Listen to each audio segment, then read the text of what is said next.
এই হচ্ছে AGT live 24/7। This is AGT Live 24/7. Sir, Rahul. আমরা তো স্যার ডক্টর এই যে বাতি যাই বসে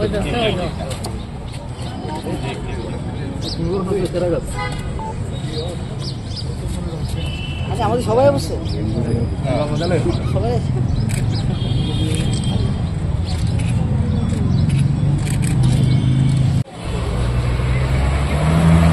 কেমন কেমন আছেন?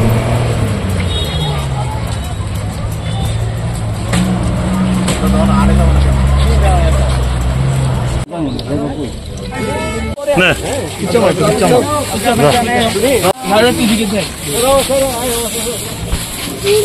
গাড়ি আয় না কিন্তু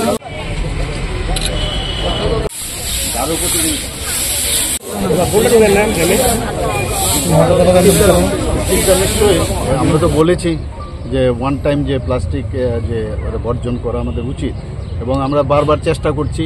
এর জন্যই তো অভিযান, আমরা বারবার বলছি সাফাই অভিযান আমরা করছি। তারপরে এটা কন্টিনিউয়াস প্রসেস, নোংরা ফেলছে কিন্তু আগের তুলনায় অনেক কম। আমাদের আগরতলা মিউনিসিপ্যাল কর্পোরেশন তো পুরস্কৃতও হয়েছে সর্বভারতীয় স্তরে দুবার। তো এটা তো হচ্ছে, এরকম না হচ্ছে না।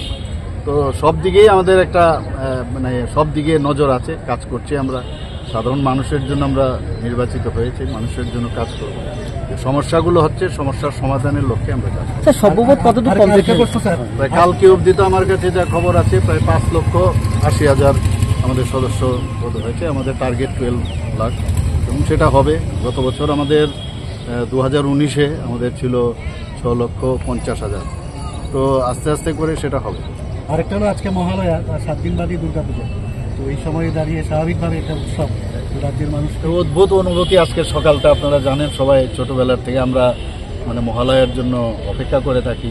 মা এসছেন, তো এই জায়গার মধ্যে আমি বলবো যে সব মানুষই বসে থাকে। আর বাঙালিদের বিশেষ করে, এখন বাঙালি না জাতি জনজাতি সবার মধ্যেই দুর্গাপূজা উপলক্ষে একটা মানে সবাই বসে থাকে এবং এটা একটা বিরাট পর্ব আমাদের জন্য।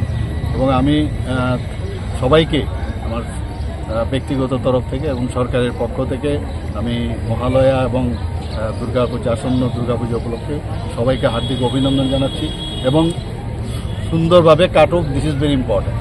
আমাদের এই পুজোটা যেন মানে সব দিক দিয়ে মানে কোনো রকম যাতে কোনো খবর না আসে কোনো জায়গার থেকে, শান্তিতে কাটুক, সেটাই আমি আশা করব।